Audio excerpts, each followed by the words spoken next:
Assalamualaikum warahmatullahi wabarakatuh. Perkenalkan, nama saya Yuliasti Putri.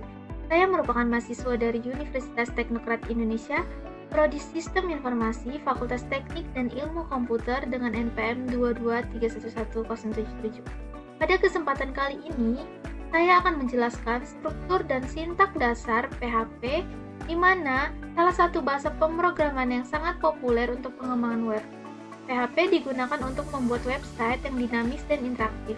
Di video ini, saya akan memaparkan beberapa konsep dasar PHP dan menunjukkan bagaimana bahasa ini dapat digunakan dalam pengembangan aplikasi web. Saya juga akan membahas program yang sudah kami buat dengan menggunakan PHP.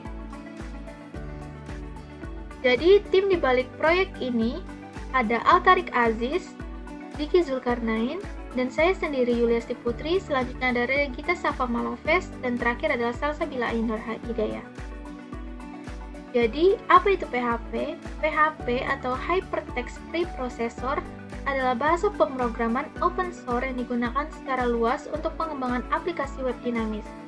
Dirancang untuk mengelola resume online dan telah berkembang menjadi salah satu bahasa pemrograman paling populer di dunia. Digunakan oleh situs besar, PHP berfungsi dengan cara menginterpretasikan kode di server. Ketika pengguna meminta halaman yang menggunakan PHP, misalnya file dengan ekstensi PHP, server akan menjalankan kode PHP dan menghasilkan HTML yang kemudian dikirim ke browser pengguna.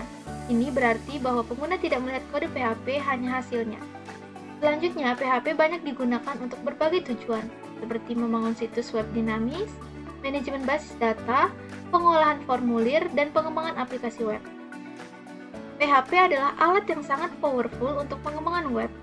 Dengan kemampuan untuk membuat situs web dinamis, mengelola basis data, dan integrasi dengan berbagai sistem, PHP tetap menjadi salah satu bahasa pemrograman yang paling populer di dunia.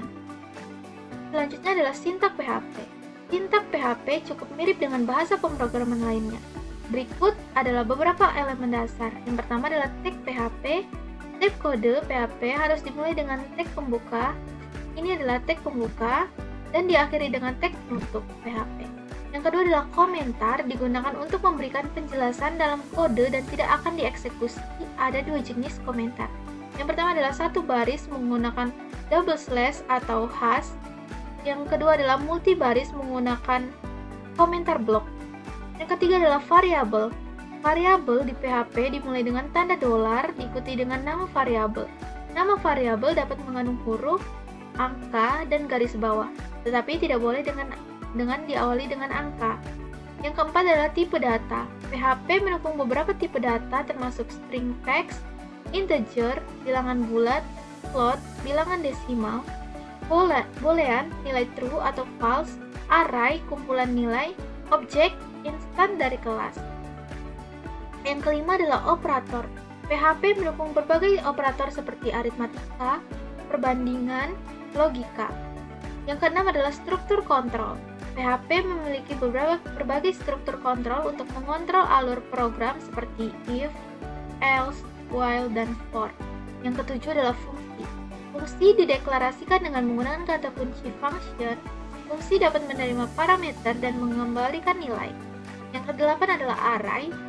Array dapat digunakan untuk menyimpan beberapa nilai dalam satu variabel. Yang terakhir adalah super global. PHP memiliki variabel super global yang tersedia di seluruh script. Contohnya termasuk $get, $post, $session, dan $cookie. Sintaks PHP dirancang untuk kemudahan pengguna dengan elemen-elemen yang memungkinkan pengembang untuk menulis kode yang jelas dan efektif. Dengan memahami sintaks ini, Anda akan dapat mulai membangun aplikasi web yang dinamis dan interaktif. Ini adalah contoh PHP menampilkan nama, NPM, dan prodi. Kode PHP yang diberikan menggunakan fungsi echo untuk menampilkan teks secara langsung di halaman web. Berikut adalah penjelasan dari setiap bagian kode. Ini adalah tag pembuka dan penutup dari kode PHP. Semua kode PHP berada di antara tag ini. Echo, fungsi ini digunakan untuk menampilkan teks atau data pada halaman web. Dalam kasus ini, fungsi echo digunakan 3 kali untuk menampilkan nama, NPM, dan program studi. Selanjutnya adalah nama Yuliasti Putri. Ini adalah string yang berisi teks. Nama Yuliasti Putri, tanda BR ini di akhir string digunakan untuk membuat baris baru di HTML. Dengan demikian, teks yang ditampilkan di browser akan dipisahkan baris per baris. Selanjutnya adalah npm 223111077 BR dan program studi sistem informasi BR. Kedua baris ini mengikuti format yang sama dengan yang pertama, di mana mereka menampilkan informasi npm dan program studi dengan penambahan BR untuk membuat baris baru. Itu saja yang dapat saya sampaikan. Saya akhiri. Wassalamualaikum warahmatullahi wabarakatuh.